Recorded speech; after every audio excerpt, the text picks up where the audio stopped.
What's up, everybody? Today we're going to talk about a huge topic that I think every real estate investor needs to know about, and that's how you can fund your deals with other people's money, right? You always hear OPM, and what is the biggest part of other people's money? It's IRAs, tax-free other people's money. So stay tuned in because it's going to be a great, hard-hitting topic today about how you can get all of your deals funded with no money out of your pocket. Let's get back into it right after this.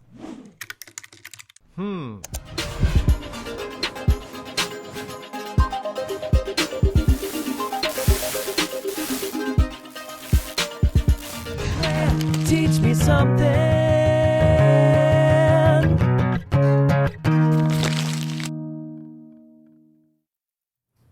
All right, welcome in. What's up, Rai? Hey, Mr. Kemp. How's everybody doing? Thanks for joining us live today on YouTube and on Facebook. I'm really looking forward to this topic because here's the thing.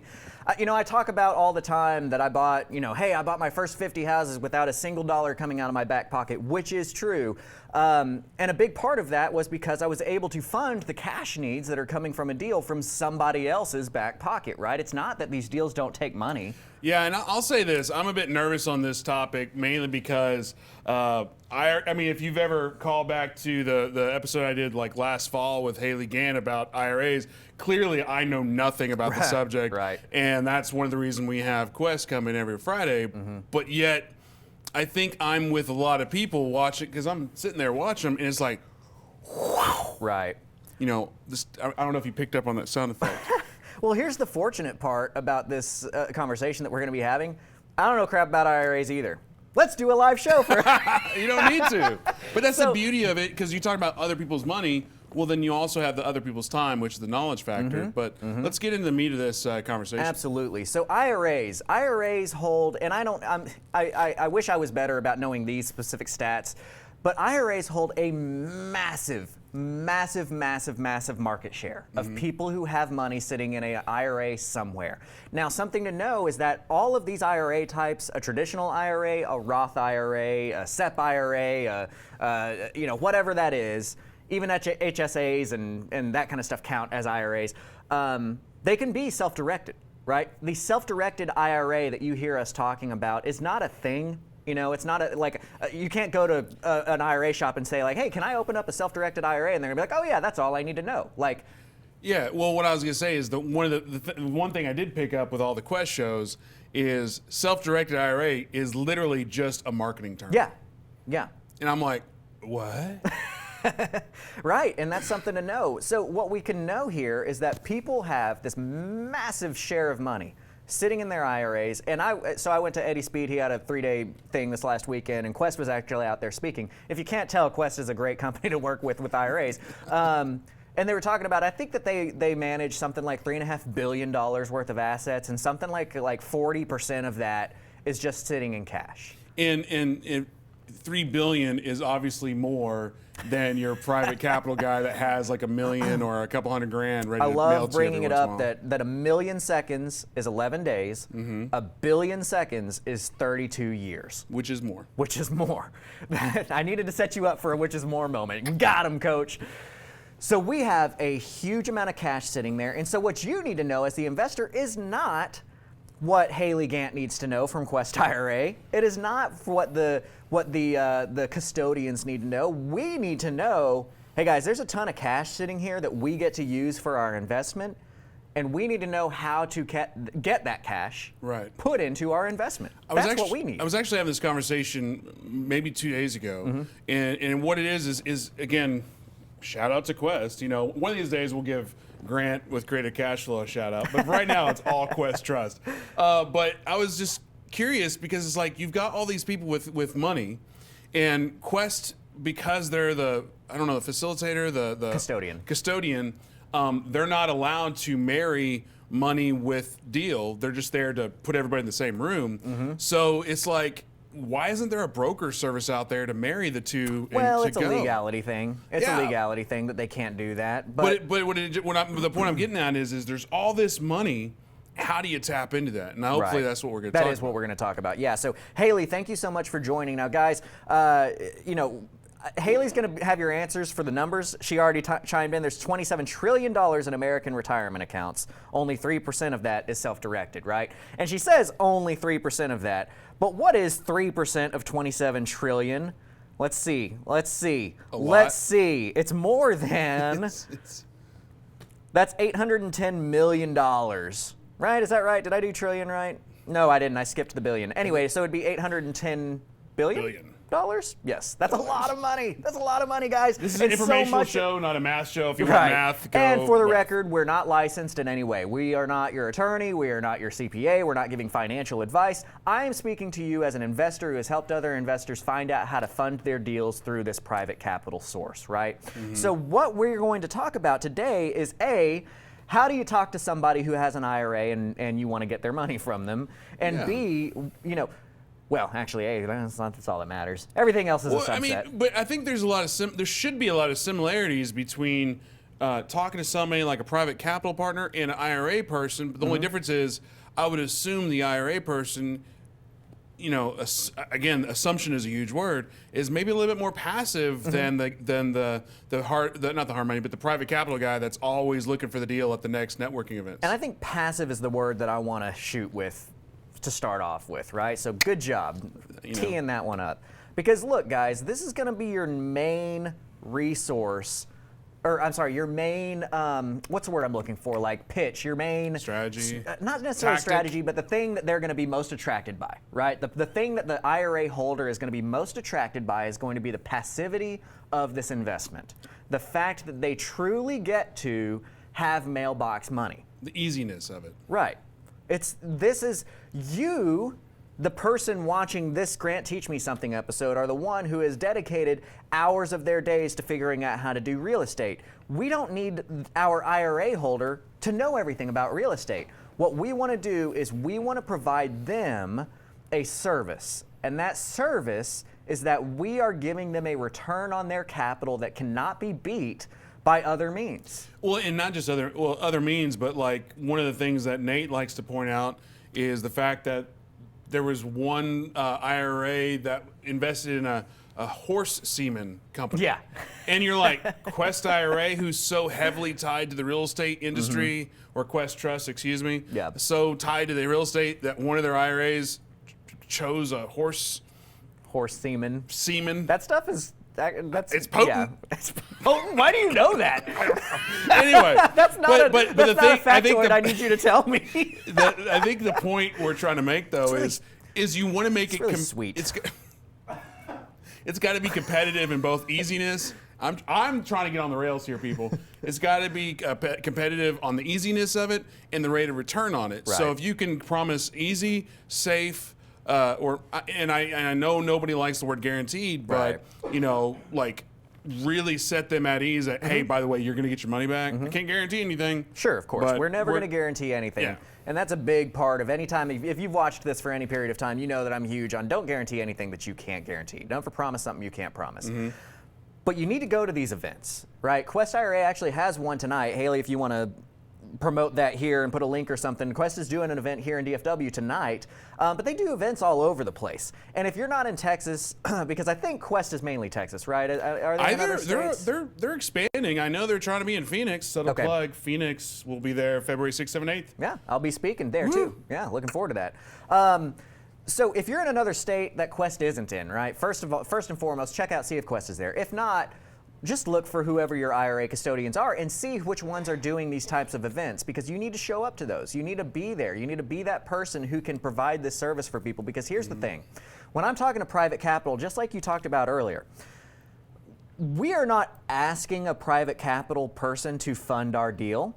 We are offering to give them a return on their capital. Right. This is a golden nugget right here. Yeah, that's the nugget. Where's my signal to our golden nugget signal? That's our hand gesture. We are not asking for money. We are offering to give somebody a return on their capital. And then that reminds me, and this is going to be a small tangent to one of your negotiating strategies when dealing with people trying to buy a house, and that's and I think it's yours. It's either yours or Jason Riney's. 70% sure it's yours, which is, I only have a certain amount of money each month to buy a house. Right. You want me to buy your house, or you want me to go buy the next guy's house? You know, something like that. I love that strategy. So it's the same thing here, which is like I'm giving you the opportunity to do business with me versus I need money for my house. Exactly. It changes the whole course of the conversation. So when I'm having a conversation with a private money lender or a potential private money lender, it comes very simple. You know, here's the thing: is that we forget oftentimes. We focus so much on our negotiations, and I'm glad that you brought that up on the negotiating with a house, and basically what we're using there is called scarcity principle. That is a negotiation technique. It's the same reason why you see any commercial that says "act now" or supplies are limited or any of that kind of. It's called scarcity principle. People going out of business is the business. Right? Yeah. There's one that does that with furniture. Anyway, scarcity principle is a huge motivator because people want to get in before it's gone. We're gonna deploy that principle in our negotiations, both with properties. But here's the other silver nugget of we are gold flake. Gold flake. That's right.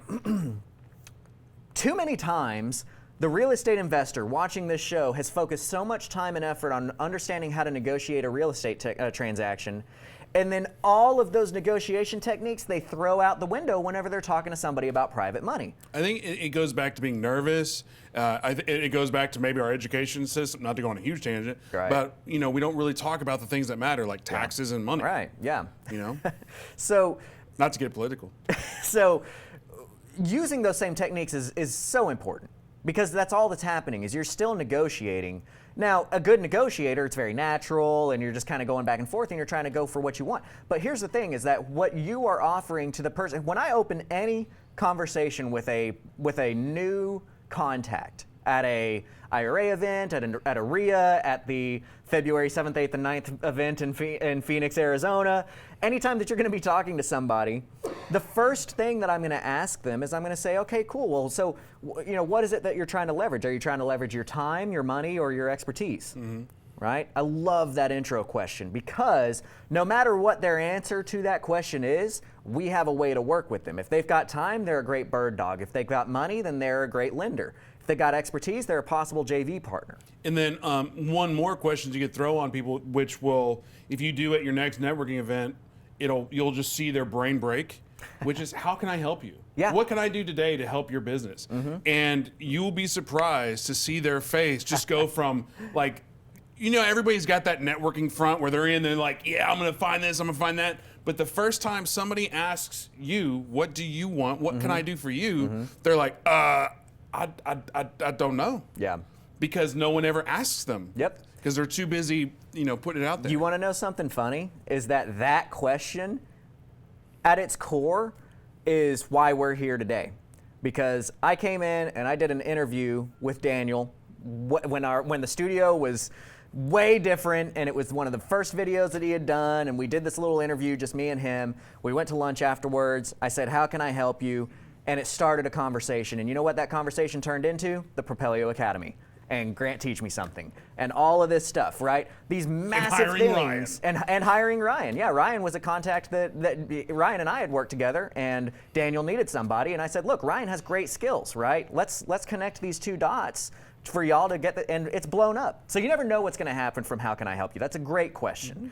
That's a relevant tangent. It's a relevant tangent. So getting back to my intro question of what is it that you're trying to leverage? Is it time, money, or knowledge? A lot of times they're going to say, if they're a money person, well, I've got some money in my IRA account. I'm just trying to look for a way to do some deals with it, right? When we're going to these REI clubs, everybody that's there is trying to do real estate for the most part, right? And they're all full of crap. 99% of them. And so they're trying to do real estate. And so if, Sonya, Ryan has a very special set of skills. I will find you and I will make your company bigger. Nice. So if they say like, look, I've got some money in an IRA, I'm just trying to place, most of the time they're at these events because they're trying to learn how to place this capital for their own portfolio, right? But the thing is that we oftentimes forget to appreciate our skills and what they can do to help somebody else. To the whole, how can I help you? Well, we have a special set of skills in buying real estate. We have a special skill in knowing how that real estate works. We have already been doing this. This person that comes to the meeting because they've got some money in an IRA and they want to figure out how to place it has not spent the last year and a half of their life trying to figure out how to do real estate. That is a prime candidate for you to start a relationship as a private money lender with that person. Your response to them can say, look, here's the thing. I do real estate. I find the deals. I'm already in it. I'm already knee deep. I've got all the leads. And no matter how much money you have, I always say, no matter how much money you have, you're going to spend it in real estate. We're talking about hundreds of thousands of dollars, right? Or it could be $10,000. Right. It could be 10,000, it could be 10 million. There's always a place for your. One thing I'd like to add to what you're just saying is you'd be surprised talking to people who has money. Oh yeah. And not just who has money, like, oh, I'm Will Crozier and I got, diamond plated socks. But there's people that are in your network, and I'm not gonna name drop people, but I was at a networking meeting the other day that known these people for a year, going to events and this and that, and like, yeah, I mean, this real estate, really looking to do it, really looking forward to it. They have 50 grand sitting in an IRA. And it's just like, well, why don't you place? Oh, I don't want to lose it. And it's just like, and your light bulb goes off going, you could be in real estate now. As a passive earner, Right. and you could actually be doing real estate now with that money. So you never know who in your network, and it may be the most obvious person that does it, that has it, and it may be the most person that you thought would have already known to place it. Well, and because that goes both ways too, because one of the things that people from the outside see the luxury cars and the nice dressed folks. You know who has the money? It's the guy that's in the Payless shoes. It's the guy that's like walking through like super humble and mine are not Payless. I don't have any money. These are Payless is one above. Right. It's so be respectful just to everybody, not because it can be something for you, but because it can be for something for you, right? Be respectful just as a general rule, but understand you might be talking to somebody you have no clue. For example, I was at a Propelio event, right? And there was this guy walking by, super down dressed. He wasn't fancy by any means. Super humble, very soft spoken, whatever. And I if you've ever seen me in an event, I grab people. I'm like, you will talk to me now. And I start talking to this guy. Well, turns out he has tens of millions of dollars in fund ready to deploy. And he's just literally just walking around with his hands behind his back, just checking people out and being super nice. And the way that I've come to find this, he's talking about he does senior living homes. He starts talking about senior living. I'm like, oh yeah, man, you should talk to, because at the time Daniel and Ryan were talking about doing some senior living, converting some buildings over into senior living. And it's like, yeah, they're talking about converting this building over into a senior living center. And he's so nice about it. He's like, oh yeah, okay, well, that's really nice. That's awesome for them. Our last unit was a $20 million unit, and we're it's like, oh, okay, this is a different level. Point being, talk to people, see what they've got going on. The person who's there, getting back to the original point of the person who's there that says, hey, I've got some money in an IRA, I'm trying to learn how to learn how to do real estate. Your job is to educate them, right? To Ryan's point, is to start letting them know, because you will be surprised how often the people that have cash in these accounts don't understand that they can do anything with it. They don't understand that they can do lending with it. They only know that it's there and they want to put it into real estate. I do want to add, when you're talking to people, and this is just a very quick one, make sure you're listening. Make sure you're picking up on cues. Because that guy could have done a throwaway, yeah, I did a 20 million this and that. And if you're not paying attention and you're too focused on the next thing that you were trying to say to sell them on something, you may have missed out the fact that, oh, I need to really change my entire dialogue. So make sure you're actively listening when you're in these conversations. Be there, be present. Absolutely. Because that's my my pretentious saying for the day. Yeah. Because listening is so important to be able to shape, because there's there's a difference between hearing and listening, right? And you can hear. Tell me more. Because you can hear somebody say something, right, but you're not listening to what they're trying to say. You can hear somebody say, yeah, I've got some money in my IRA account, and I'm trying to find a way that I can buy some houses. If you're listening, what they've just told you is, I have money that I don't know what to do with. Right. Right? And your response can be, well, look, here's the thing. I'm in real estate. We've got deals. You're trying to figure out how to do this stuff, and I'm already doing it. And so how about we find a way to work together? And so that next lead or segue is when they say that, I'm going to say, oh, well, there you go. That's how I'm going to be able to help you. Yeah, and then you can educate them, because at this point in time, you don't know how much they have, and you don't want to come off as the used car salesman trying to get every penny out of them. Sure. But you can come at them with the Daniel's three-pronged approach, which is I've got my low, my medium, and my high. It's like, hey, if you're getting started, well, you can start off with a second or third lien position on a project. If you want to do a little bit more, you can do JVs on a project. And if you want to go full out, you could fund the entire deal. It just depends on where you want to start. Right. And depending on where you are in this business, I can educate you on all of them or one of them, whatever you're interested in. And that's a great segue into the next part of this conversation, where they tell you, hey, I've got this money, because they're not going to tell you how much they have. And the funny thing is the ones that are like, oh, I've got a significant amount of money in my IRA account, they've probably got $70,000 to $100,000. They think it's significant, which, you know what, having $70,000 to $100,000 is a lot of money, but in real estate, it's really not, right? And you know what's funny about that? And I'm sorry to interrupt, but it's like, you just said something so true. It's like, I have a significant amount of money. It's 70 to 100. But then you've been in this business a lot, and then you talk to people, and they're like, yeah, I don't really have that much. And it's like, well, how much do you have? It's only about 1.2 million.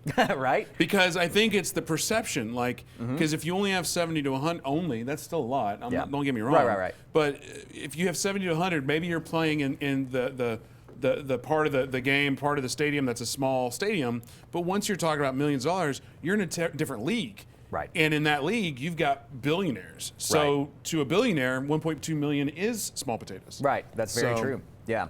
So don't pay attention too much to how much, when they say that. But you're going to say, again, oh, that's where I'm going to be able to help you. That's how we're going to be able to work together. Is that I'm already in this business. I'm doing these deals. You've got capital to place.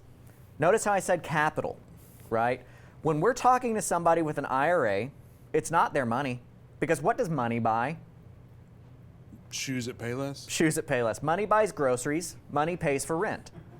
Capital invests in businesses. Here's my second golden nugget for you of the day. When we are discussing money with our lenders, we are talking about capital, not money.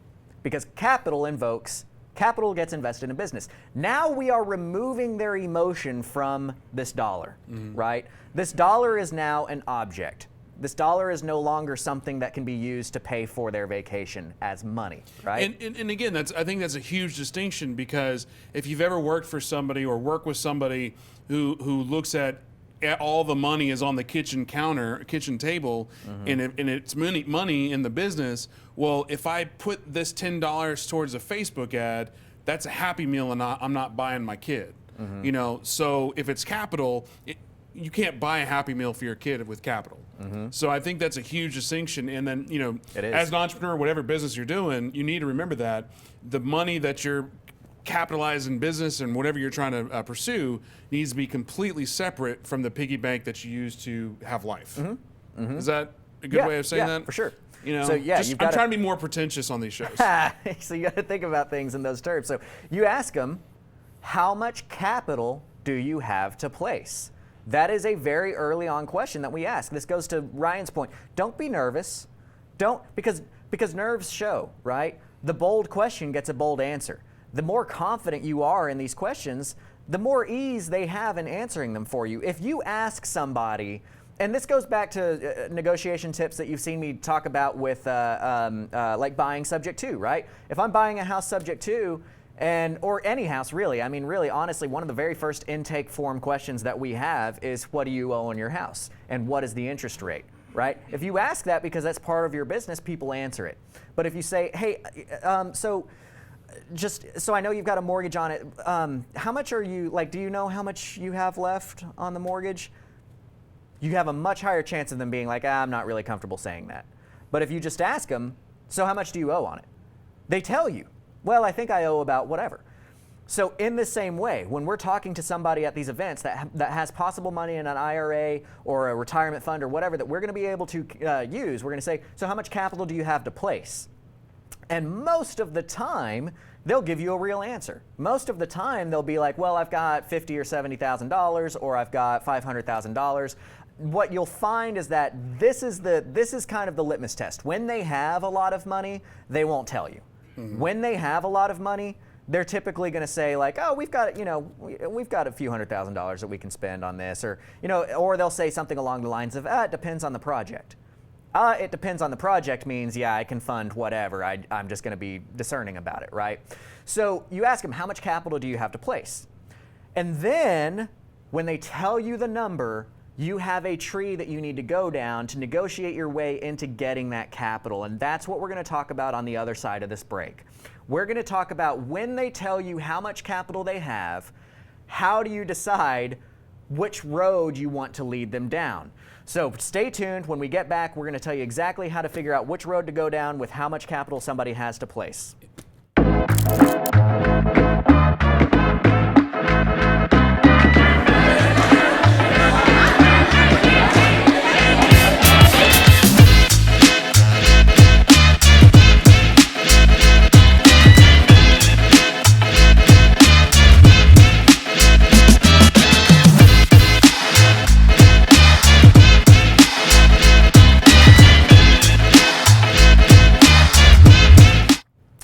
Guys, so welcome back. So now what we're going to be talking about on this section is we're going to talk about, now that we've discussed the initial conversation with somebody who might have capital, we're going to talk a little bit more about what we can do with that capital once they tell us the dollar amount that they have, and then we're going to lead into a little bit more of the IRA specific technicalities of, okay, we've discovered this person has money, either it's in an IRA or we need to help them get it to an IRA. That's a very important distinction there. And then once it's in the IRA, from the technical standpoint, what are we going to do to make this deal work? But before we get into that, we do want to address some comments. We want to address some questions. Guys, as always, please, please, please, if you're watching, even on a replay, ask the questions. This is we take a lot of time out of our days to make sure that we're making sure that you have the tools that you need to become successful. And part of that is asking us the questions that you have. We want to know what it is that you need to know in your walk of life to get there. As a case in point, this is actually a viewer topic. What we're talking about today was asked to me by Arthur Martinez, who is an awesome guy out of Fort Worth. I trained him how to do this business through Creative Cash Flow, through our academy years ago, and now this is his full-time gig. And this is one of his questions. Is he came to me after last week's Grant Teach Me Something, and he said, "Hey man, would you mind doing a segment on how to use people's IRAs?" I said, "That's a great topic. Let's talk about that next week." And so if you have topics that you want to know about, message me, let me know about it. If you have questions about a specific topic, please comment in the comments. We're watching them right now on both YouTube, Facebook, and we'll be watching them over time and coming back and replying. So let's jump right in. It looks like we've got a question from Haley. Well, it's not a question, it's more of a comment, because we were talking about the money issue. Haley saying, it's crazy how many people we talk to that say, oh, I don't really have that much to work with, but they have around 50 to 100,000, which is definitely enough to do something with. Yeah. Yeah, it absolutely is. This one is a question from Sonya. Will you go over how to structure the paperwork and what kind of paperwork they will need to use to secure it? I would say this, unless you have a better answer. What I would say is watch the Quest shows on Friday, reach out to Sonya, because you really want to get... Reach out to Haley, not Sonya. Sonya's the question. Sonya, reach out to Sonya. No, Sonya, reach out to Haley. She's in the comment section right now, just jumping in, and she can very much better answer that. Or Haley, if you can address that question, that'd be great. Well, but and what actually, would you say? That's going to be our third segment. So when I was talking about that we're going to get into the technicalities of more, that's what I mean, is that we will talk a little bit about what you need to know as the investor to help this person go through. Obviously, Haley's going to be your best resource for like the real deep down questions, but I'm going to tell you what I know, which isn't everything about IRAs, but it is. I don't know if I mentioned this, all but one of my deals have been funded from somebody's IRA. We know how to use IRAs for private money from our standpoint. I don't know all the background, but I know what I need to tell a private lender, and I know how to coordinate these situations to make this easy on them so that we can use their capital. So we're absolutely going to address that in our last segment, okay? So we started out talking about how do we start this conversation with somebody.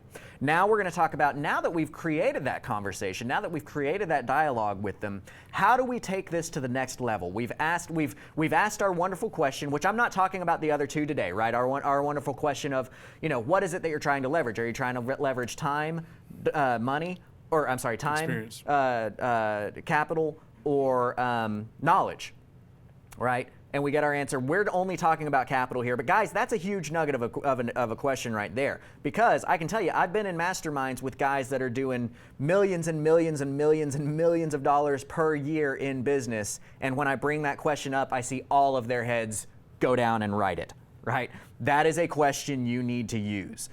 So we're only talking about this. We'll talk about those other ones in other shows. So now that we've established that, they say, hey, well, I've got some money, I'm trying to get into real estate. We say, okay, well, that's how we're going to be able to work together. I'm in real estate. I'm already doing what you're trying to do. Now what we've done is we've provided social proof to a certain degree. That's another negotiation tactic, is we're showing them, hey, the thing that you want to do, I'm already there. Another big part of, and I'm going to peel back the curtain here because we're all about giving you real insight and real information. A huge part of a great social marketing strategy is positioning yourself as the guide and not as the hero. Too many people come into the negotiation as, I'm the dude. I'm the dude who's going to get everything done, and you should be happy to work with me, right? That's not the right approach.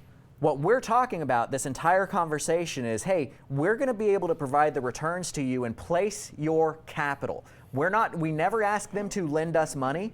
We tell them that we can place their capital, right? We're full of golden flakes here. We're full of golden nuggets here. And think about it psychologically, it's a completely different tactic, because one is I need you, right. One is guiding them. Right, exactly. We are going to get them where they want to go. We are going to place their capital. We are not asking them to lend us money, which also helps, by the way, in the way of paying points, paying down payments, getting 100% LTC versus 80% LTC, getting 80 to 82% LTV versus 70% LTV, because when somebody is lending you money, now we're talking about lending terms. When you are placing their capital, you are doing a favor as managing their fund for them. We're not going to say we're managing their fund. We need to be careful on that. But we can tell them we're going to place their capital. That's the conversation, right? So when we say, well, I can help you by placing your capital, because I'm already the one doing the real estate, we've positioned ourselves as the guide. Heroes are weak. Heroes are weak. I think that's the quote for the day right there. Because heroes are weak. The hero, think about any hero, okay? Achilles. So think about a hero. What's like a popular movie? Let's talk about a pop culture movie. Like, what's a pop movie with like a star? John Wick. John Wick. Well, John Wick, that's a little, who would be John Wick's guide? I can't think of who John Wick's guide. That might be, so I'm going to use a pre-canned one because it's the one that I used previously before, and I'm not smart enough to think of who John Wick's guide is. There is a guide in there somewhere. Anyway, so let's talk about Star Wars, because that's the one that I'm going to steal from the book that I got this from. The hero is Luke Skywalker, right? That's the hero of the story. But the hero is weak. The hero is broken. The hero is unable to accomplish the goals that the hero needs to accomplish for this storyboard to work, right? Without his guide, he's nothing. Without Yoda showing him what needs to happen, he's nothing. Well, who's Yoda?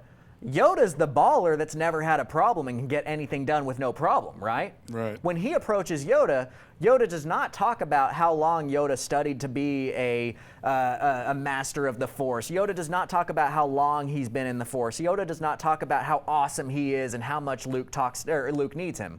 Yoda's just a baller that Luke obviously needs to get where he needs to go, right? We're not the hero. Katniss Evergreen, she's not the hero. Is it Evergreen? I don't know what it is. Everdeen? I don't know. She's the hero, but she's weak and broken, and she cannot do anything without the all right guy helping her out. Isn't that him? Isn't he the actor that does that? No, he's not even in that movie. Oh, I thought that was the guy. Woody Harrelson. That's right. Yeah. Woody Harrelson is the guide. She couldn't do anything if Woody Harrelson was not there to help her. We do real estate, not movies. So Woody Harrelson has already been there, done that, right? This is huge, guys. I want you guys to really embrace what I'm saying, because now I'm not just talking about how to help you in your capital raising. I'm talking about how to help you in your marketing and how to help you buy houses. Because the guide is the one who's been there, done that, and very clearly is going to help the hero get where they need to go. So my big hashtag that I put on, our marketing meetings, and, for Trusted World was the charity that I support wholeheartedly. You guys should check out trustedworld.org. I was there, what is the marketing officer, whatever, for CMO for a while, getting things going. And as I was pushing to the team, our phrase was always be the Yoda. Be the Yoda, right? We are not the hero, we are the guide. So we are going to place their capital for them. When they say, I want to get into real estate, they're the hero, right? We are going to say, I've been there, done that.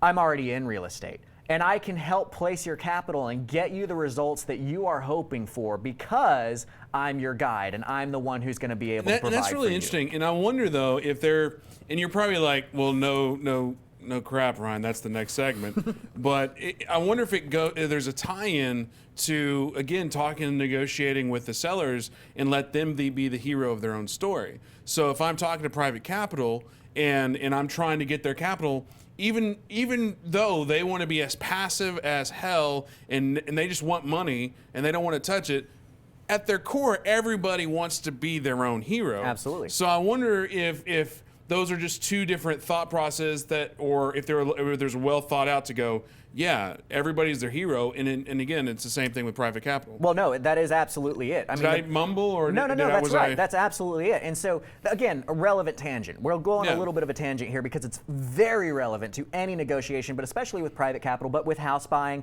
with your marketing letters that you spend, and hell, this is how you get to build interpersonal relationships, right? Talk about the again. Propelio Academy. Now, by no means, please do not interpret it. This is me taking credit for Propelio Academy because this is not what I'm saying. But me being the guide and saying, how can I help you at our meeting, having burgers after that interview, spawned something huge, right? Because we were able to work together. I was able to provide value to Propelio. Propelio provide immense value back. And we grew something from there because I was being the guide at that point in time, right? Helping somebody else with something that we had. The bigger picture here of exactly what you're saying, here's the bigger phrase of it. Everyone wakes up the protagonist of their own story. Now, I'm directly ripping all of this stuff, by the way, from a guy named something. He has a book named Creating a Story Brand, which again, I've hesitated to tell you guys about because I very much ascribe to this, and then you're gonna be like, oh, well, now he's just doing that technique or that technique. Guys, everything is a technique always, and you should be employing those techniques as well. Gosh, I can't remember his name, but Building a Story Brand, phenomenal book. The spiel is, everyone wakes up the protagonist of their own story. You did not wake up this morning saying, man, I wonder what's weighing hard on Grant's heart today. I did. Thank you. I know you did, actually. That's one of the great things that makes you such a good person, honestly, and I mean that from my heart. You are a special case because you do truly care about other people that try to get them going. I woke up at 6 a.m. crying. Shut up. I was in the office by 8 a.m. and that's rare. Yeah. And by rare, I mean the first time ever. So anyway. So everyone wakes up the protagonist of their own story, right? With the exception of the Marvel movies, but even the Marvel movies, there's a hero. I would argue that Tony Stark is the hero of a lot of these Avenger movies, and then they've transitioned that into being Captain America because what's the Tony Stark actor? What's his name? Downey. Robert Downey Jr. We all know his contract was ending and back. So you've seen them. If you know behind the scenes, it's going to ruin movies and stories for you. I'm sorry.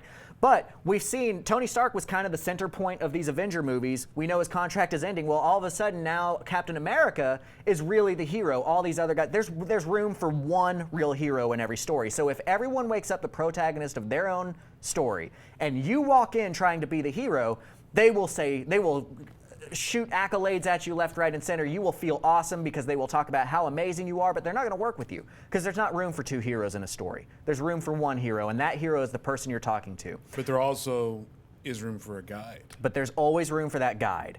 And so we're going to be that guide. So I can place that capital for you. Let's move on to the next part. And I think we've spent a good section there. Guys, please internalize that. That is you have no idea the massive amount of change that can do to your negotiations if you internalize what I just told you. So we can place your capital. Real quick, just to summarize, be the Yoda, and the big one is the capital, using just simple words of, let me place your capital. Let me help you place capital. Right. And be the guy. That's to place how your we capital. can work together. I can place your capital for Versus, you because "Lend me your- I'm lend me already your in the money." business, right? Right. This is where we position ourselves as the Yoda who already knows how to do Yeah. the Force. It's I huge. already do this. I've been in the business. I've got leads. That's the thing that you're having trouble, because what's the thing that everybody has trouble with in real estate? Finding the lead, getting the deal, right? These guys that have the money are just now starting their journey to try and do all of that. We've already done it. So please leverage my experience to give you the results that you're looking for. And what we can tell them is that, look, most of the time, you're going to be able to get the results that you're looking for with your capital without ever having to do all of this other business. And another way to look at it is, and again, forgive me if I keep tying it back to the seller side, but think of it in terms of if somebody's selling their house, how many postcards do they get? How much noise do they get sent at their face? And what do you have to do? Did you just say how much noise do they get sent at their face? Oh, shut up. You know what I'm trying to say. Yeah. But like the noise that they're having to go through to find you for you to buy the house. Now, think in terms of somebody at an IRA, like at a Quest event, and I've got $50,000 to $100,000, or I got $10 million. It doesn't matter. But how many people are there? It's the same thing. It's just on the reverse. Right. But instead of postcards, it's, hey, here's my business card. Give me your money. Hey, here's my business card. Give me money. And what are you going to do to differentiate yourself from the next guy or gal that's like, hey, give me your money. I want to buy your house. You know, is that that kind of you're thing. going to help them, right? Right. So we say, how much capital do you have to place? And they're going to give you an answer. And now is where we get to that kind of tree of two choices. They are either going to, and I'm going to put it in this way because we have a national audience, they are either going to have enough to handle an entire deal for you, or they're not, okay? That's where I'm going to draw the line. Either, like here in DFW, if you've got 150 plus, that's enough to take down an entire deal. If you don't, it's probably really not, okay? There's a lot of people, like Haley mentioned, there's a lot of $50,000 to $100,000 IRA accounts out there. If you get an answer that's in that range or lower, your response to them, and we'll start with the lower and then we'll go to the higher, your response to them is going to be like, oh, wow, that's awesome. And you give them the respect for the amount of money that it takes, you know, the amount of effort that it takes to have that much money there.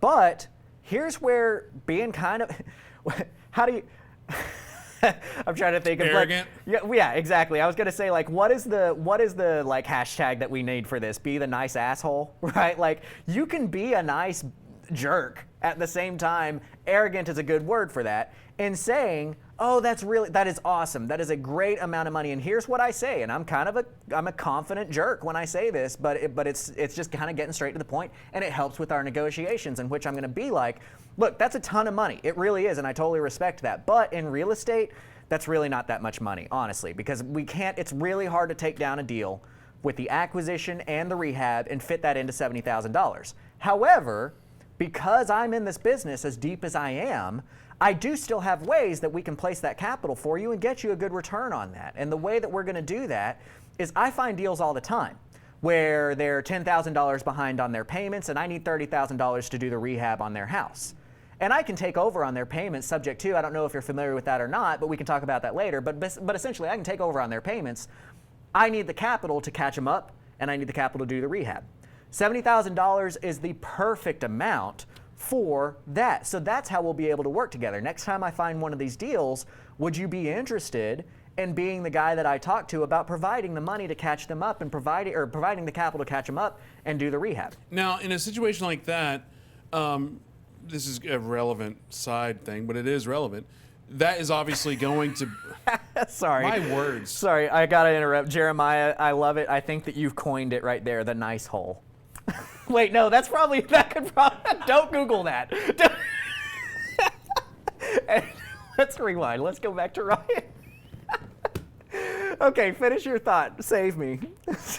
Save me, Ryan. You're my only I know what hope. I was saying. Be my guide. I don't know what I was saying. Guide me out of this nice hole I Literally, just that dug myself. completely... I don't know. What was I talking about? What was I know. going to say? I don't What were the know. words I was saying? I don't know. I was reading nice hole. That is why live shows are awesome. Okay, And if you drop comments and questions, please keep it relevant to the topic. Hey, look at that. I Be know the what I was- guide. Be the guide. I love that. No, what I that's was gonna say was, but the problem It's is be the that's Yoda. but What's that? It's supposed to be the Yoda, but we'll be the guide. Yeah, but And that's like, Yoda. but it's a delay anyway. Oh, They already saw it like 20 minutes ago. No, what I was talking about is in a situation like that, that's obviously going to be a second lien or a third lien position. Yes. At that, because I'm not sure what is being told or what they know. Like, how do you enter that conversation and be like, oh, by the way, because it's sub 2, this is first. They have the first lien position. Yeah. This is going to be a second or even a third lien position. That's a great Especially question with to get into IRAs, because I know a negotiation. lot of IRA people may not, be all. I don't know what the word is there. They're not going to be like super psyched to have a second lien position Right. because the risk. Right, exactly. Well, and one of the key parts of this part of the negotiation is that not only are they going to not necessarily be super psyched about second lien, but they may not know what second lien is. Right. And part of our ethics, part of our understanding of how to do this is that we are going to educate them, right? I said this earlier. Part of our negotiation is education, right? So that's how we're going to get. So I think that that's a really good question to get to on the other side of the break. Let's take another break. Then we're going to address how do we introduce the second lien position to them. We'll talk about that for a minute, and then we're going to talk about what happens when they do have enough to take down an entire deal. Okay. And once we talk about that, then we're going to finish up with questions. We're going to finish up with getting through all of the anything that you guys want to know about, and we're going to finish up with the technicalities of what you needed to go talk to your lender and talk to your IRA custodian about to technically get this deal done. So stick around. And when we get back, you're going to see the graphic that Travion makes for #NiceHole. Just kidding. Hey, keep those questions coming. Subscribe to the channel. We'll be right back.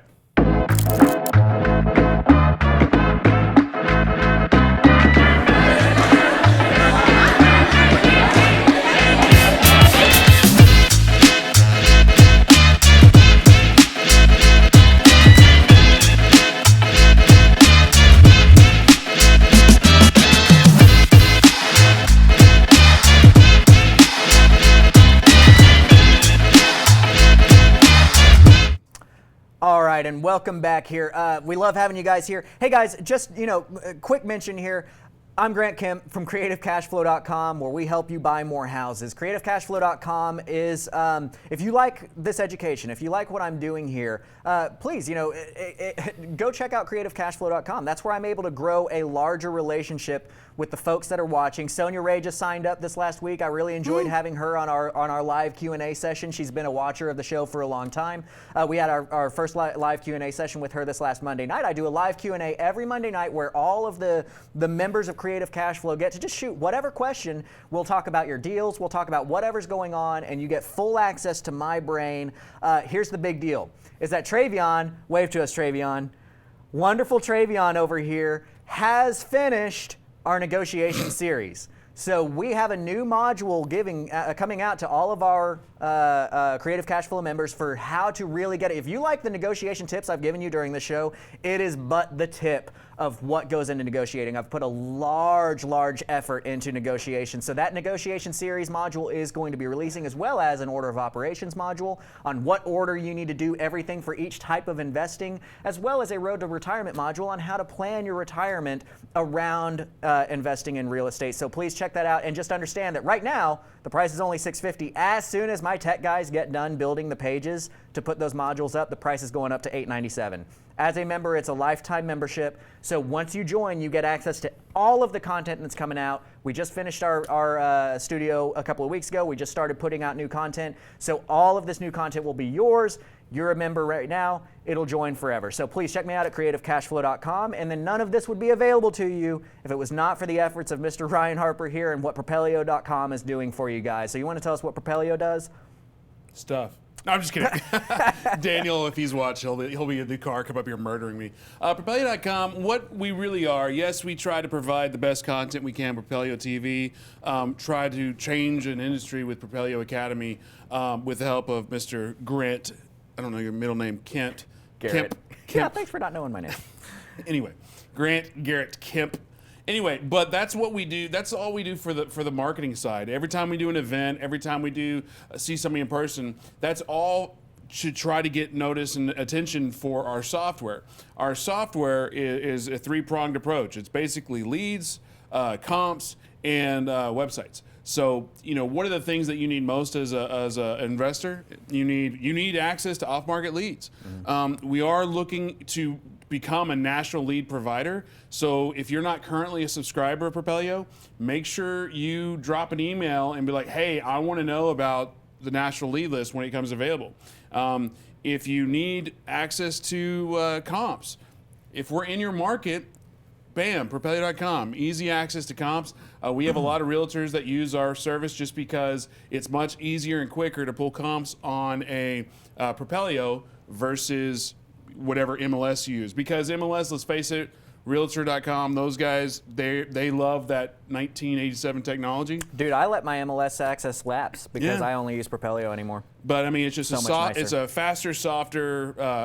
It's faster and just quicker use to pull comps there. And then obviously websites. If you need an investor-friendly website, if you think about it, if Grant and I are going to buy a house together or separately, and Grant is Grant at grantbuyshouse.com and Ryan is Ryan at hotmail.com, who are you going to take more seriously? Yeah. You're going to take the person that has a domain, a branded domain, and a branded website over the guy that's like, I don't know, here's my Vistaprint card that says Vistaprint on it. Right. But, so those are the things. Websites, comps, and lead lists. Yeah. And we also do the events, but that's mainly just so we can introduce ourselves to you and you kind of come into our community. Right. So we love being here with you guys, but please help us, and I'll just be as open and blatant as this. Support us, guys. I mean, this takes capital. This takes money for us to put all of this on for you, and it takes a lot of time. And so if you like what we're doing, not only are we going to continue helping you get better, but that's also a reward and encouragement to us when you do sign up for our creativecashflow.com or for Propelio.com. That lets us know that you like what's happening and that you care. And on that note, I just wrote an email to everybody that's associated with the Propelio TV, basically saying, hey, thank you so much for being a part of our project. And we've got we got our feet wet, we've got a good foundation, but it's time to step it up. So look for Propelio TV to only get better and better and better because, let's face it, if we don't strive, whether it be our software, our events, our TV, if we're not striving to be better, you're going to drown eventually. Yeah. So, anyway. All right, so let's get back into the IRA side of things. So we are talking about, we've led up with how to create the conversation, how to guide that conversation, and then now we're talking about somebody that has $70,000-ish, $100,000, which may or may not be enough to buy and fund and rehab an entire property in your market, and what we do with them. So the position that we're going to take with somebody that has 50, 60, 70-ish thousand bucks is, hey, that's great. I'm glad that you have that. That's a lot of money. And the way that I always put it is that's a lot of money when you're signing on a check, but it's not a lot of money when it comes to real estate, right? That's kind of how I separate money from capital. And so I tell them, like, the whole spiel I said before the break about how, I find these houses that might need to. So your question was, and we've had a question here about like, well, yeah, but that second lien position. And here's the thing is that I know from experience, a lot of people don't even know, because the guys that are really our prime candidate for this lender, to be this private lender for us, really don't understand much of anything. They just have the money and they want it to make money, right? So we need to educate them that they are taking a second lien position. Now, I never go into a subject to appointment and the very first thing I say is, hey, you want to let me take over on your payments? And that way, like, if I make the payments, that's great and everything's fine. If I don't and a foreclosure occurs, it's just going to be on your record. I won't be affected at all, but I'll make all the money from the sale on the back end. I learned that in episode 2. That's the very first thing that we say, right? No, absolutely not. You have to guide these people. You have to use a term that I'm going to steal from Robert Cialdini called pre-suasion. You have to set things up and let them kind of hit some mile markers along the road before they really understand everything that goes into it. You can't just up and give them all of the risks right up front. You have to guide them through this conversation. You have to be the Yoda. You have to let them understand what's going to happen in terms that make sense with their current understanding of the transaction. So if we look at their current understanding of the transaction, their current understanding is, I have money. Okay? Next mile marker is, oh, I can actually lend this money and make money off of it. The next mile marker is, oh, I don't have enough money to do a full deal. Next mile marker is, oh, there's still an answer to that. They can help me by making this as a rehab loan. I've heard of rehab loans before. Mm-hmm. Next mile marker is, oh, a rehab loan is actually in a second lien position, which is there's my risk. We need to get yeses to every mile marker before we start moving on to that next mile marker, right? We need to make sure that they are understanding in order and basing their knowledge off of previous knowledge before we get them into. Is a lot of that due to the fact that if you skip ahead, if they say no to it, there's not a foundation to build on to fight that no? To like, right. you know. So here's the thing, is that mentally, if you look at the psychology of humans, when they say no, their brain is made up and they're done, okay? Because no is a commitment. No is a very powerful word, and I'm also referencing Never Split the Difference here. And if you haven't noticed here, read some books, guys. I've referenced like 5 in this one episode. That's the other quote of the day. Yeah, read some hashtag books. read some books, guys. Don't be a dummy. So like Never Split the Difference talks about kind of the psychology of no, right? How the power of no, and we do want to give them the chance to say no because that no is so powerful. But no is so powerful that we do need to respect that power of the no. When they've decided no, and I don't want to get, I don't want to get into all the psychology behind this. I could do a whole episode on this, and hey, my negotiation series does on creativecashflow.com. When they've said no, they're done. So we want to kind of give them all of the good stuff that's happening with this deal to convince them, hey, that's something I really want. And then they're weighing, well, do I want to say no to all the good? Rather than saying, do I want to renege on my no because of all the good, right? We're swapping the order here. We don't want to say, hey, would you be okay, like you've got 70 grand, would you be okay with taking a second lien position on that? And then going into, because I find these deals that I could place your capital and it's a rehab loan and blah, blah, blah, blah, blah. Is this up to, and is this, because then they're going to start with no, and then you have to really outweigh that no with positives for them to change their mind. In the meantime, what we're doing is we're starting with all the positives, and then that no would have to really outweigh all of the yeses that they get, right? Well, to me, it'd be like every rung could have a no, but the rung before is like, oh, well, that makes sense. Oh, well, that makes sense. So if you have a lot of, instead of like yeses or whatever, it's just, oh, that makes sense. Right. Then it's a little bit easier. Right, exactly. Reginald's Circle, is this off of YouTube, a YouTube comment? No, this is Facebook. Facebook. Reginald's Circle, the yes, is Reginald's Circle like the, I assumed that was the person. Oh, that's a person. Okay, is a yeah. person. The yes ladder. If that's a reference to a book or something, I'd like to know. I'd like to know where that comes from. I like that phrase. The yes ladder. Or it could be there. If you just coined that, I'm going to give you credit. So let me know if you coined that as well. Or I'll steal it right now. So, and by the way, if you guys go tell people about all this stuff and you sound really smart, can I get some credit from that too? Can you say like, hey, I learned this from Grant Kemp? So we're gonna walk them down that road. Now, the last part of that is educating them, saying, look, if I'm buying this house sub 2, they're in first lien position. So doing this, I like using the word subordinate lien because second lien already has, like when you hear second lien, it already has a bunch of stuff tied to it.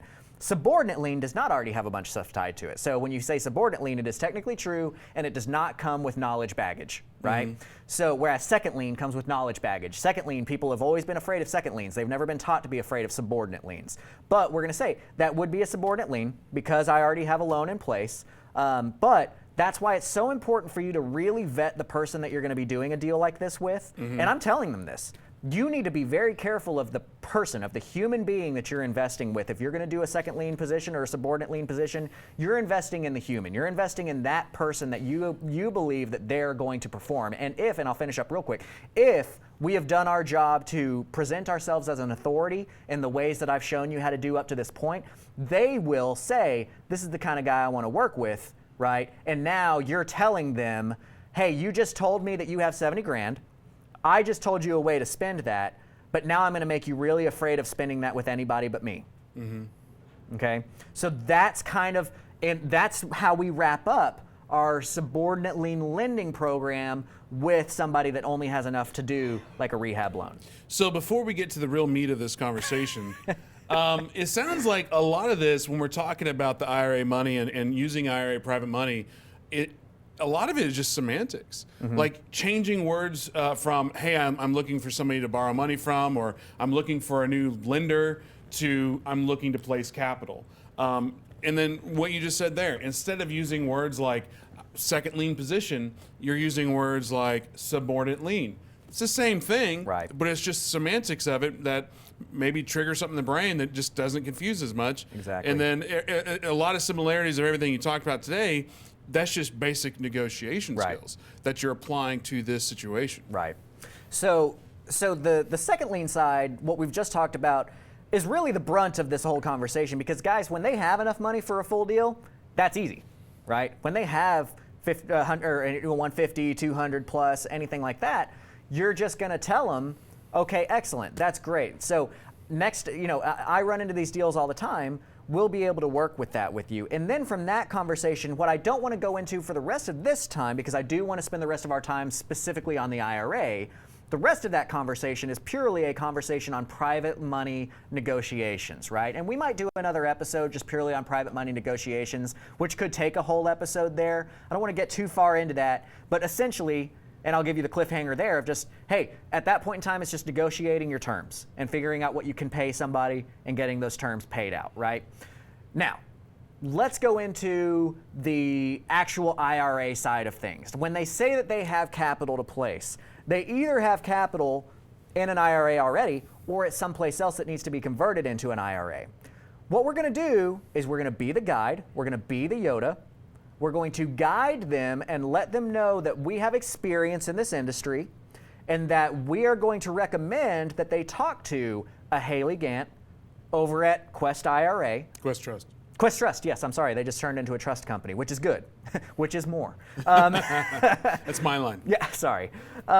So we're going to guide them and say, look, we've worked with a lot of custodians. We've had good luck with some, bad luck with others. Haley over at Quest Trust Company does a great job of helping you place this capital and giving you really all of the implications from the tax side of what's going to happen. And our job there, guys, is only to connect the dots. Because this is why it's so important to have good references, is that we have to have custodians that we trust. We have to have attorneys that we trust, that when we give that recommendation, we know that that recommendation is not going to have a ball dropped. Because guys, and Haley, I hope that you understand how much we respect you when we're saying, hey, I'm going to hinge me getting deals done on you doing your job right. And she does. She takes that seriously. And she is going to be the person that's going to help them get all of the technicalities set up and all of that kind of stuff. All we need to know is that they are able, and we can tell them, they are able to take that money in their IRA and use it as a real estate secured loan, right? Either first lien, second lien, whatever. And we're going to tell them, hey, this is how it works. You need to get that money over into your IRA, or you need to convert your IRA into a self-directed account, again, which is just a marketing term, but it makes sense to everybody. Once that's done, then we can start working together to where when I find a deal, I will just approach you and let you know, hey, I've got a deal. This is how much I need to get that deal funded. And then we will be able to help you fill out what is called a direction of investment form. Okay, and that's the form that the IRA custodian is going to give them that tells them, basically what that form is called a direction of investment. That form is what they fill out to say, hey, I want to invest $80,000 with Grant LLC, and it's going to be secured by a note, right? Because that's really all it is it's a note investment as far as the IRA is concerned. It's going to be secured by a note. And I think you actually might have to say a note and a deed of trust, because there's a difference between an unsecured, oh, that's what it is. It's an unsecured note versus a secured note. This is going to be a secured note investment, right? And so what I would recommend you do is on the first time that you're doing this, just offer, hey, I'll help you hold your hand, I'll help hold your hand. We'll fill this out together. What I tell my guys is, hey, get the direction of investment form from your IRA person. What we're going to need to know is what vesting this account is going to be under, or how this account is going to be vested. And what that means is they're going to give you a phrase that says that the lender is really Quest Trust Company, FBO, and your account number, right? There's going to be a string like that we need to know, because that string is really who the lender is, because your IRA is actually the lender here, right? By the way, I skipped a step here in saying I like to have the initial conversation at that REI club meeting, saying, hey, this is what we can do and this is how we can help. Then take the person to lunch. Once you establish that they have the capital that they're really ready to place, I'm not going to necessarily push for, hey, the next day I can call this person and get a deal done. The next step is you take them to lunch, you get to know them more, rapport. I'm going to reference Daniel. You have to be the guide. You have to be their guide. Right, be their Yoda. I'm going to reference Daniel's live episode on Monday, and I love this phrase. I hadn't heard it before, but I love it. It's so true. Rapport buys more houses than cash ever does. And you can apply that same concept in many different ways. Rapport is going to be the big deal for you right here. So take them to lunch, take them to coffee, kind of discuss what your terms are going to be. Once you solidify your terms, that's when you're going to say, okay, our next step is this. I'm going to come to you with a deal. You'll need to get what's called a direction of investment form from your custodian. At that point in time, send that over to me, and I will fill everything out in that form that I am able to fill out for you. I'm going to send that back to you. You will finish filling that form out because it's going to need some personal information from you, right? Because some of that form is how much is the investment, what is it secured by. A lot of that is something you can fill out for them very easily. You send that back to them, they fill out the rest, and you tell them, I need to know what this vesting is. It's going to be something, Quest Trust Company, FBO, an account number. I need to know what that is because you need to send that to the attorney to get some doc prep done. Okay, so these are the steps that we're going to take. We're going to tell them, I need a deal, or I've got a deal, it's ready to be funded. I need to get the direction of investment form from you. They get the direction of investment form. You fill out everything you can, you send it back to them. Simultaneously, you're going to get a vesting number from them, an idea of what it needs to be, and then you're going to send that to, and I'm looking up an email address for you. I was like, yeah. I'm just texting my friends, my BFF. You're going to send that to your attorney. Now, I recommend using Matt Aycock's firm. Matt Aycock is a great attorney. He runs a large operation, very professional, gets things done quickly, gets things done accurately. And so who you want to send that to is a guy named Ted Gambardella, Gambordella, and his email address is tgambardella, Gambordella, at prattaycock.com, prattaycock.com, tgambardella at prattaycock.com. And you're going to send him all of the terms of the deal. You're going to say, I've got this address that needs a loan of this amount. He's lending it to me for 8%, 30-year amort, 5-year balloon, right? And this is the vesting. And you send them that number, that Quest Trust Company, FBO, whatever. You're going to send that to them. And you're going to tell them, I need the docs prepped for this closing, which is going to be, like in Texas, a note and deed of trust. In other states, it's going to be like a trust deed or a mortgage or whatever that is. And they will prep all of those docs for you. They may come back with another couple of questions, but they will prep all of those docs for you. Then they're going to send those documents back to you, right? At that point in time, you need to send those documents to your lender, to the actual human being, the person with that IRA account, and they need to sign on the documents a line that says read and approved by their signature. Okay? Then they send those documents to Quest, to the custodian, because the custodian's job is not to look over the investment and tell you anything about the investment. The custodian's job is to tell you if it is legal or not. Okay? And the custodian needs to see that the IRA holder, the holder of the account, has read through the documents and is cool with them, because the IRA holder is the director of the account, I think is what they're called. I can't remember what the actual name of. Haley, if you're still watching, what is the name of the person that holds the account in this case? If you could chime in with that. But they're basically getting that approval, and then once that approval is done, Quest is going to take a look at those documents, and they can fund that deal in as low as 24 hours, now, sometimes same day. Going back to the attorney, now is that like a template? Is it because I know, I'm just thinking in my head, attorneys, they cost money, they bill by the 15-minute mark. So even if it's just a copy paste that they don't even do, their assistants do, they're still going to bill me half of a liver. Like how? And I know Quest can. what's the turnaround on that? Is it, hey, just urgent to my attorney, make sure, hey, get off the golf course and actually do this real quick? No, and that's one of the reasons why I recommend out ACOX's firm, is that they're on that crap. They get that crap done well and fast. And it's about $350 to get it drafted, right? And that gets charged on the HUD of the closing, right, is where they get paid for that, right? So they are going to give you a, gosh, I can't remember the name of the form, but basically like a representation letter that says this is what's going to happen, and then they need to. Oh, and by the way, I'm sorry, I forgot to mention. You need to mention who it's closing with and who the closing agent is, because they're going to reach out to the closing agent, and they want to get the title commitment from the closing agent so that they can make sure that everything is good on the legal side for you there. Again, that's one of the reasons I like Matt Aycock's firm, is that they really take those steps to make sure that things are working well for you. And I think there's a big key that we need to remember when you're going through all that is. That's why you need to have the right people on your team. You need to have the right custodian, which is the right attorney, the right title company, the right mentor, all on your team, so you don't have to know the ins and outs of all that. And that's what we started out this conversation with. Is like, look, I don't know everything about IRAs, but I know what I need to tell my lender in order for me to get money, and that's what I just told you. That's all we need to know as the investor, is what we just talked about right there. That's fairly simple, right? I could have gone over that in the 3 minutes, and this episode would be done. But the key to this business is negotiation and starting that conversation. And then also having, I'm not going to do it. Having a nice hole. Yeah. Being a nice hole. before we get to like final thoughts and really wrapping this up and getting to some questions and stuff. Yeah. Just really want to say thank you to everybody that's watched, that's watching. We're watching on a replay.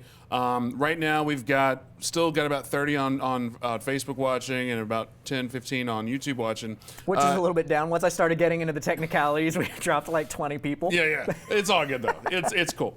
But help us out with those shares. Help us out with those likes. I know it sounds like really, it really does. The way the Facebook and YouTube algorithms work, they work by engagement. Who's watching? Are they actively watching? And are they commenting? Are they sharing? So the more that even our audience does that, it allows the rest of our audience to watch it more. So hook us up with some shares, some likes, tweet about it, LinkedIn about it. But on the YouTube and all that stuff, would really appreciate it. On the YouTube, which is also on the line. So let's hit some of these questions, comments, and then we'll get to your final thoughts. And we'll just round robin and words are hard. Brandon Richards, as you know, I am associated with the FFN. I don't know what that means. There are tons of people using the future farmers of Nebraska. I don't know. Using 20,000 or less IRAs to fund to lend first and second lien positions. That's a great point. Like talking to Haley a lot about how tons of people are using 10 grand here, 10 grand there. Yeah. And the thing about really being a real estate investor, no matter how successful you are, you can always place 10 grand. Yeah. Absolutely. It could be a carryover or just anything. And I think maybe, and so here's to plan ahead. I think next week let's continue this conversation on private lending, right? Because there's some topics that I can get into that are really going to kind of blow your mind on what we can do on on this lending side, on how can we technically, and also being aware of these smaller amounts. Some people want to say, well, I could get 3 people with $20,000 to lend in on a property. That's dangerous, and there's reasons why that's dangerous. You want really stick to one investor per property. But let's talk next week on private capital just in general and kind of finish out some of these thought processes. Are you saying it now there. So you don't have to text me and then it's on me if I forget? No, I'm saying this now so that the viewers can know. If you want to know more about the private lending aspect of things, we spent some time specifically on the IRA, but let's talk more broadly and specifically on private lending next week on some more techniques of how to structure these deals.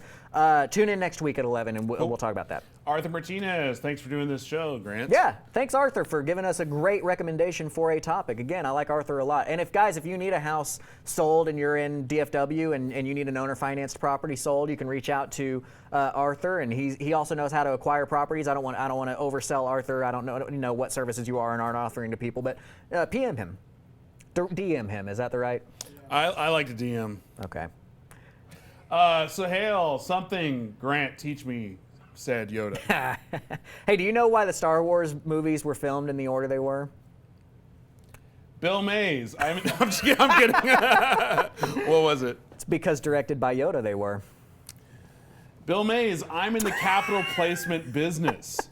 I think that's a great outlook. That's a great one-liner right there. So I took I was at a REI club meeting about private capital one time, and I really liked the elevator pitch. You're not a real estate investor. If somebody asks you what you do, you're not a real estate investor. You're a fund manager. Right? Hey, so what do you do? I manage people's retirement funds, or I manage funds and secured by real estate or whatever. You're a fund manager. You're not a real estate investor. It's again, it's kind of a little bit of a different. It makes them the hero. It's, hey, I can help you get where you want to go, rather than look at me. I've got this sexy title of real estate investor. Ask me what I do. What do you do? I make stupid videos while I drive home. I do stuff. I do stuff on the internet. Josiah, 30 to 50K is a solid rental in my area. I can definitely help people with that amount. That's awesome. Very nice. And that's why I was saying, like, that's why earlier when I drew the line between enough to fund an entire deal and not enough to fund an entire deal. And I like that distinction because, one, you're not saying I'm not going to do business with you, but you're also saying, hey, I have alternatives. Right. And you're leading that exclusivity, and you're the whatever.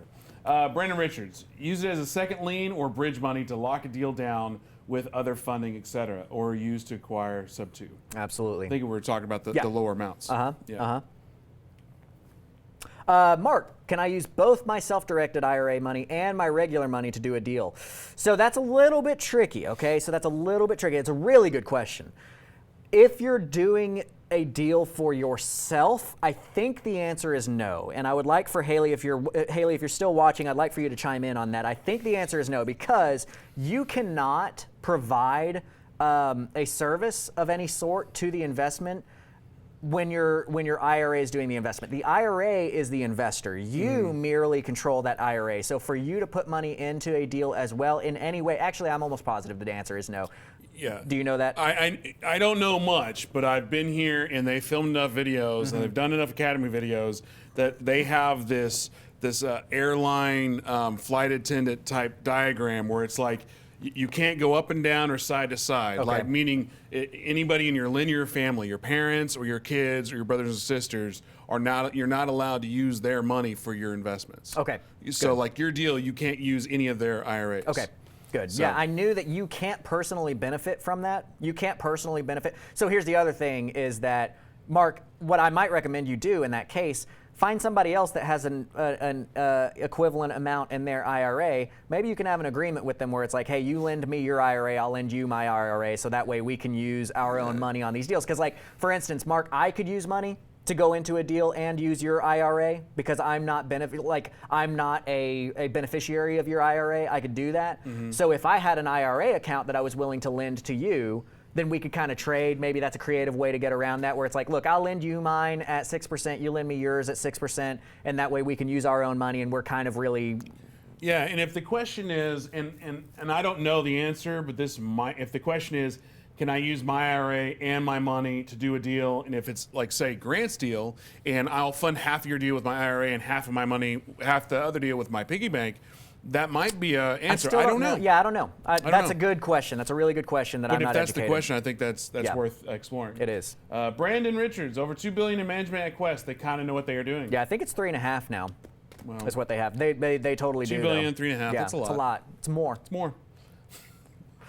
Matt Smith, I'm not going to read this one. I'm just going to say PM me. DM me. I will place your capital for you. I lost $4,000 last month into my 401k. Maybe self-directed is the way to go. And Matt, are you self-employed? Because you can actually convert that 401k over into a self-employed version of that 401k, which will allow you to self-direct, right? So that's a really good method for you to go. Absolutely. Stock market is volatile. That's one of our big things to pitch to people who have an IRA, is that their options are have their IRA retirement funds backed by the stock market, which is totally volatile and can go to zero, or have it secured by real estate, which is much more of a secured security, right?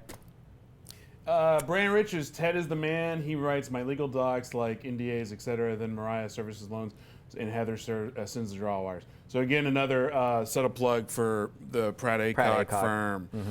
Let's see what other lightning round we can get to, and of course now that's when the the big comments come in. We could just read versus. Sure. And Arthur's La Solución Properties. Actually, so I trained, and just kind of a callback here too. You know, Arthur and John came to me separately. They were both students that didn't know each other, came to me separately. I trained them how to do this business back in 2013 or so. And through our classes, through the network of, and it wasn't named creativecashflow.com back then. I was training just kind of in a different format. But they got to know each other. The kindred spirits, both really good at what they do, both hustlers, and now they've got a full-time business together where they're working together on this stuff, right? That is one of the benefits to joining something like creativecashflow.com is the networking, the ability to have like-minded individuals who are being trained by somebody who knows how to do this business so that you know that if you're working with somebody within that network, they know what they're talking about. It really takes out a lot of the guesswork on partnerships, and again, it's super encouraging for me to see them still in this business. Again, I'm not taking credit for what they do because, you know, I'll be really honest with you, only a handful of people that actually go through the education actually go do something with it. It's not, I can't take credit for that. I just put the possibilities in front of you, and what you do with it from there is all on you. So Arthur and John are hustlers. They're smart dudes, and they went out and they made it happen. I'm really happy to see that success story. So let's hit up 2 more comments, and then we'll wrap up and call it a day. Great. So Gracie, so at least one person appreciated all the technicalities. Good, Gracie. I'm glad you appreciated the technicalities. You know, we have to toe a fine line here, and I would really like for y'all's input too through comments and that kind of stuff. Again, we ask for this a lot, but I pay attention to the viewership and that kind of stuff, and I understand that certain topics are sexier than others. If you like these technicalities, you know, encourage us by staying tuned in when we get there and letting us know that you want to know about those. So I appreciate you commenting on that. Yeah, because again, if you really watch carefully, when Grant goes into the technicalities, you'll see my face go. Anyway, Jeremiah, do you have, I don't know why, it's easy to read it here. Do you have to send the paperwork for using someone's IRA for each project? Yeah, each project. So it depends on the structure of your lending with them, okay? So you can either structure with them an unsecured note that says there is no security for this loan. You're going to give me $500,000 and I'm going to pay you 8%, you know, for 10 years on it, which then allows you to basically use that as working capital, basically use that as a line of credit for yourself. They would fund the whole thing up front, and you place and you replace and you place and you replace. But if you do it secured by the real estate, then yes, you have to do a new piece of paperwork for every loan. Cool. Final thoughts on the subject matter? You know, I appreciate the comments. I appreciate you guys being in here and this conversation. This is a really, really good topic, and I love being able to get into that negotiation side of things, and and teaching. I have a passion for showing you guys how this stuff works, and I would really appreciate it if you guys have had some kind of success somewhere in your business off of knowledge that you've learned from this show or from Creative Cash Flow. I would really appreciate it if you would send that to me in a DM or post it on my site, or like, you know, a Creative Cash Flow on Facebook, or put it in these comments here. I can't tell you how much guys, this is a hard business. I'll tell you the truth. I mean, last week I tracked my time, and I'm probably going to release my time tracking just to show you guys like what it takes, because we're not acting like any of this is easy. And I'm still averaging 12 hours a day in work, That's right? it? I know, right? And that kind of information, letting me know that you're having a success, Yeah. and we've had something to do with that, that's what keeps it going for us, because we don't know. You may know, man, this has been awesome, and I've gotten this success and that success and this success from it. But if you never tell me, from our perspective, we're just show the behind the scenes, Trey. I mean, it's up here and back there, and that's all you get. Yeah, we're just banging away up here and hoping that it's landing. So those wins for you, that's why I'm still here. That's what keeps us going. And every once in a while, I mean, yes, we love the love on Facebook and on YouTube in the comments, and but I mean, we received a lovely letter in the mail yesterday from Rachel Cooper, and it was just like, oh. So basically, what I'm saying is, send me free shit, and for me, send me love letters that made me go, oh. It really keeps us encouraged. It really makes us encouraged and happy. And I'll do a subtle plug for Propelio. I won't go into everything we do, but I was kind of is belittled the word? I don't know. I was told sternly yesterday that I'm an idiot for not putting this out there more, but in case you care, Propelio does have an affiliate program. So if you would like to assist us promoting Propelio out on the interwebs, hit me up in an email, ryan@propelio.com. We'll set you up an affiliate link and help you make money by spreading the gospel of Propelio. It's very cool. I am very involved with y'all, and I didn't know that. So that's good. Exactly. For real? Yeah, I really didn't know that. Oh, well, there you go. All right, we're good guys. at some things, bad at some things. Yeah, so again, hook up if you already believe and you want to help others get into it, get that affiliate, but that's a very smart thing to do. Guys, we appreciate you being here. We really do. We love doing this stuff. I can't wait to talk with you again next week. Drop in the comments if you got ideas, anything like that. We're going to talk more. Let's not do that. Jeremiah, send Ryan a nice whole letter. No. Dang it, now I forgot what. Oh yeah, tune in next Exactly. week. We're going to talk more about private money and more about some of the generalities and the specificities in negotiating and how to structure your private money. Today we talked more specifically on the IRA. Next week we'll talk more specifically on structuring that private capital. And this is going to make a huge change to your business. So thank you guys so much for joining us. I love seeing you here. And until next time, keep on learning. Bye, guys. Bye. Hey everybody, I'm Ryan with Propelio. If you like what you saw, please subscribe. Turn on those notifications and stick around for more. We have tons of content like this all over our channel. So if you want to learn more about real estate investing, stick around, watch Propelio TV, and we'll see you later.